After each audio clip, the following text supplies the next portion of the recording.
Do you have the lifestyle that you want? Do you want to know how to get anything in life for free? I'm Charles Rashid. I'm a serial entrepreneur, real estate investor, and car dealer. And today I want to talk to you about how I get everything in my life for free. If you've dreamt about having airplanes and vehicles, boats, jet skis, RVs, vacation homes, really anything that you want in life that you see others having, I'm going to tell you how I live that lifestyle. And not only do I do it for free, but these assets actually pay me and I make money to drive whatever I want or fly whatever I want for free and then some.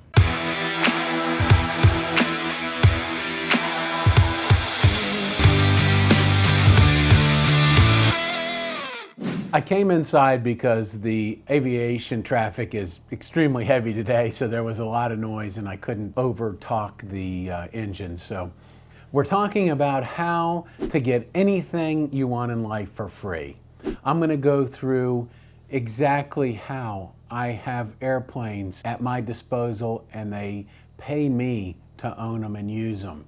How I can drive any vehicle I want and make over $10,000 a month. How I have a boat and it pays for itself and I can use it when I want. How I have an RV and it pays for itself and I have it at my disposal. And on, jet skis, side-by-sides, anything, you name it. And you can start doing the same thing. My favorite is vacation rental, and I'll start with that. So vacation rentals, how do I do it? I put them on VRBO, and I put them on Airbnb, and I also use them in exchange programs like Third Home, Home Exchange, and the Club. It's really pretty simple. I buy the asset in my company's name, so that way I'm not even using my credit to own the asset. My business has its own credit and I'm able to borrow more money than I would personally. So in the example of vacation rentals, I have a vacation home at the Greenbrier. I rent this house out about 50 days a year. And it not only pays for that house, but it pays for my membership at the Greenbrier, and it allows me to use that home anytime I want. And then I use that house to trade for other houses around the world in exchange programs. So simply how it works, I buy the house, I stage it, I furnish it, I list it on, in that case, mostly VRBO, vacation rental by owner, and then I just sit back and wait until people rent my home, I collect the income, I make the payments, and I get to use the house anytime I want. It's really that simple, renting and having other people pay for my assets. The second thing that I get to use for free are vehicles. I teach people around the country how to buy and sell vehicles, basically flipping vehicles the legal way, drive anything they want, and make $10,000 a month. The benefit we're talking about here is driving anything you want for free. As many of you know, I have multiple car dealerships. And one of the benefits of owning a car dealership is I can take the inventory off the lot and test drive it. I'm checking out to see if there's any mechanical issues. I'm checking to see if all of the items and accessories on the vehicle actually work. Do the windows roll up and down? Does the air conditioning work? The radio work? Do the brakes work? I'm checking for safety issues, and I'm also checking for features, advantages, and benefits of the vehicle so I can describe those advantages of owning this vehicle to a potential customer that's going to buy this vehicle. And because it is inventory in my business and I own that business, I'm able to drive these vehicles for free. The second way that I'm able to drive vehicles for free is by, just like everything else that I do, is renting them. Just like real estate at Airbnb, there are sites out there that rent cars to other people, peer-to-peer car rental companies. The biggest one is eToro. I happen to own a part of a company called You Rent Me, and I'll get into that in a little bit, but they also have exotic cars for rent that other people own. But today I'm talking to you more about eToro. So I just bought a 2012 Ford Fusion. I paid $6,500 for this car. I'm gonna put it on eToro and someone else is gonna use that vehicle and make my payments every month. I'm going to talk to you a little bit about the numbers. So Turo has a feature that you can put in the year, make, and model of your car, and then the location where you are. If you're in a smaller city like I am, you can use the United States average rental. And what this does is give you the average days that it's going to rent, and then monthly average income that you can get out of that particular vehicle, and then the daily rate that you're going to make from each rental. So in the case of this Ford Fusion that I just bought, I paid $6,500. Now, you can have this registered in your name. There are some stipulations on Turo. You can't have a vehicle that's over 10 years old, and you can't have more than 130,000 miles. There are ways to get around this if they're clean and safe, and you can prove that, but typically 10 years, 130,000 miles. So once you have it registered and insured, you sign up for Turo, you list your vehicle on that site, go through all the amenities that it has, your mileage limitations, and that kind of thing. It's pretty self-explanatory. And then you list it on Turo, and you just wait for people to start renting it, and the income comes in. In the case of this 2012 Ford Fusion, the average monthly rental is $518 a month. So after all of my expenses, I'm going to double my money about every 18 months. And that's just with one vehicle. So if I added one vehicle every single month, after 18 months, I'm doubling my money just consistently over and over again. And the great part of this is I get to use the vehicle anytime that it's not rented. Of course, it's a business for me, so I have it set up in a separate LLC that only owns these vehicles. I have a commercial rental insurance policy, but you don't need all that stuff. If you want to just get started with your own vehicle, you can do that. It has to be clean, safe, and reliable, and you can get started today. So the thing I love about Turo and other peer-to-peer car rental sites is the daily rate that you're going to be able to charge for a vehicle is really based on the price of the vehicle and the desirability of a vehicle. It's just really basic transportation, and that's why I'm charging in the $50 a day range. If I wanted to have a Bentley, then it's a much more expensive, much more desirable rental car, so I'm going to be able to command a price or demand a price of $1,000 or $1,200 a day. So it's really flexible, and just like Airbnb, it caters to your customer. And there's people in all walks of life that need to rent vehicles for whatever reason. If it's just basic transportation in their hometown, or if they're traveling and they want an exotic vehicle to drive for a couple days. The next asset that I love to do with my family, and I love it more because it's free, is boating. There are a couple of peer-to-peer sites. The one I like to use is URentMe because I'm involved in it. But there are others out there, Discover Boating and Salio. I have only used URentMe, so I'm not really as familiar with the others, but there are a number of them out there. You can Google that and find out exactly what site suits you best or is most popular in your area. So I guess by now you can tell the common theme is having someone else pay for my assets and allow me to use them when they're not being rented.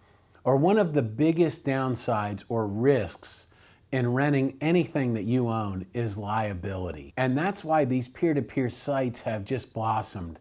They have the insurance that covers you for liability if something, God forbid, would happen. That's why it never existed 20 or 30 years ago. The average person couldn't get into the rental business because not only does my car policy not allow me to rent my car, but my boat policy doesn't allow me to rent my boat. Even my homeowner's policy doesn't allow me to rent that. But these peer-to-peer sites have figured that out and solved that problem, so there is no liability issue anymore. Well, the liability still exists, but you're covered and have insurance that covers that exact peril. So as far as boats go, same concept. You put it on a peer-to-peer site, URentMe, that's URentme.com.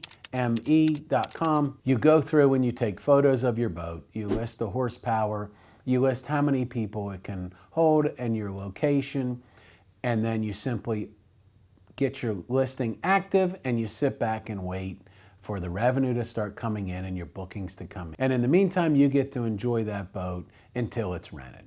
This is the same way that I have access to RVs, jet skis, side-by-sides, motorcycles. There are peer-to-peer sites for every single type of thing that you can imagine, even tractors and lawnmowers, but you have to look at each specific site and see which one fits the asset or the item that you want to enjoy yourself. And I've even seen people that need a side-by-side. I'm in West Virginia, and everyone I know has side-by-sides and four-wheelers. We love hunting and fishing.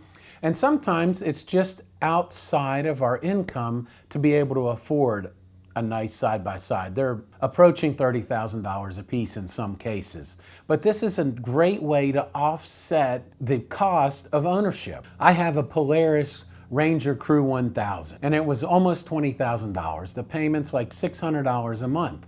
And I have a buddy that wanted one, and he couldn't afford that $600 a month on top of feeding his family and giving him a place to stay. So what does he do? He lists it on YouRentMe, and he's able to get $200 a day. So all he has to do is rent it for a 3-day weekend, and he makes his payment for that month. This is what I'm talking about, getting these lifestyle items for free.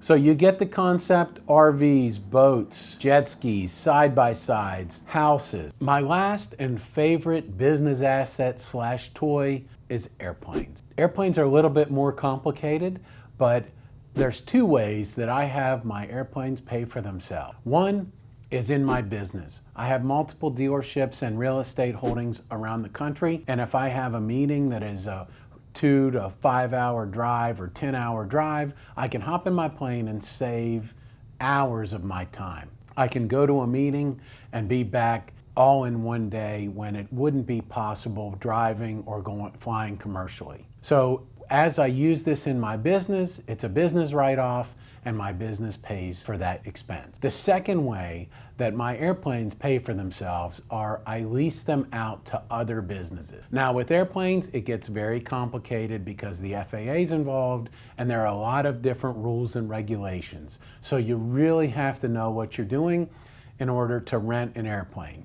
In my case, my Cirrus pays for the hangar, the Cirrus, and the Cessna that I have. I have a specific insurance policy called an industrial aid policy that specifically allows me to rent that airplane to another business. And it is restricted, and there are limitations not only with the FAA, but with the insurance company as well. So you have to understand those intricacies of the rules and the laws on how that works, but it is possible. And I'm able to enjoy the use of an airplane, not only for my business, but my personal use, and have someone else pay for it. So just to recap, basically, you can have anything you want in life as far as toys, homes, airplanes, vacations, really anything that the rich and famous lifestyle provides. You can have it all by renting that asset to someone else and having them pay for that particular piece of property that you own. The best part of this is if you have a business, the IRS, through Section 179C, allows you to write the entire property off the first year. In the case of an airplane, you can write a brand new airplane off up to a certain amount in the first year. So if you have a tax problem, you can use these assets to offset your tax liability. Again, I'm not an accountant, so please check with your CPA, and the IRS rules are changing all the time, but Section 179, do some research and look into it. It's well worth your time. You also get the depreciation of that asset if you can't write it off the first year. Everything that I've talked about today is a depreciating asset. And that's one of the reasons why most people aren't able to afford these items, because they don't understand the use of good debt versus bad debt. They don't understand about having someone else make that payment for you. Most people that buy a boat or a jet ski or an RV go to work every day, make a paycheck, and then they write a check and pay for that item out of their pocket. It becomes a liability in that instance, not an asset that produces for you. I noticed that you haven't subscribed yet. Please subscribe to my channel. It helps grow my channel, and it also helps notify you when I upload new videos. And I'm constantly uploading videos on my lifestyle, the car business, the real estate business, and finances in general.